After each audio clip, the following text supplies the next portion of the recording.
Hello and welcome to The Deal. I'm Amanda Levin, and joining me today is Lisa Allen, a senior reporter at The Deal covering out-of-court restructuring. Today we're going to talk about the hotly contested negotiations over a $230 million tax credit deal between Doral Financial and Puerto Rico's Treasury Department. Lisa, tell me, how did the dispute between Doral and Puerto Rico's Treasury start, and why have the talks become so heated? So this dispute stems back to a disagreement over whether or not Doral overpaid its taxes. Doral and Puerto Rico's Treasury reached an agreement in 2012 under which Treasury would pay Doral $230 million in tax overpayment credits. Now, since then, Puerto Rico's financial condition has not been so great. They don't have a lot of extra money lying around to give back in tax credits. And now the Treasury says that Doral did not actually overpay its taxes and that the agreement is null and void.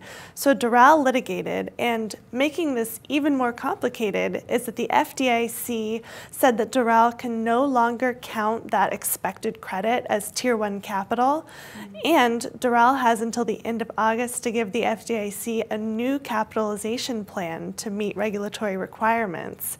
So that is sort of the genesis of this dispute. And Lisa, what's at stake for Doral? You know, Doral needs to either sell assets or get this tax credit repayment in order to have enough Tier 1 capital to satisfy the FDIC. And where do the discussions stand now? So there was a big development. Sources told me last night that talks over a settlement agreement that would have seen Treasury give Doral some notes that would pay $40 million a year over 7 years that Doral could then sell to third parties at a discount.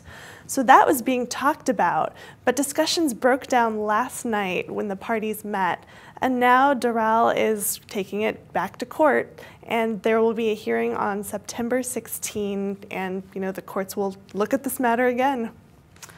Well, I'm afraid that's all we have time for today. Lisa, thank you for joining me for this informative discussion. I'm Amanda Levin, and that's The Deal.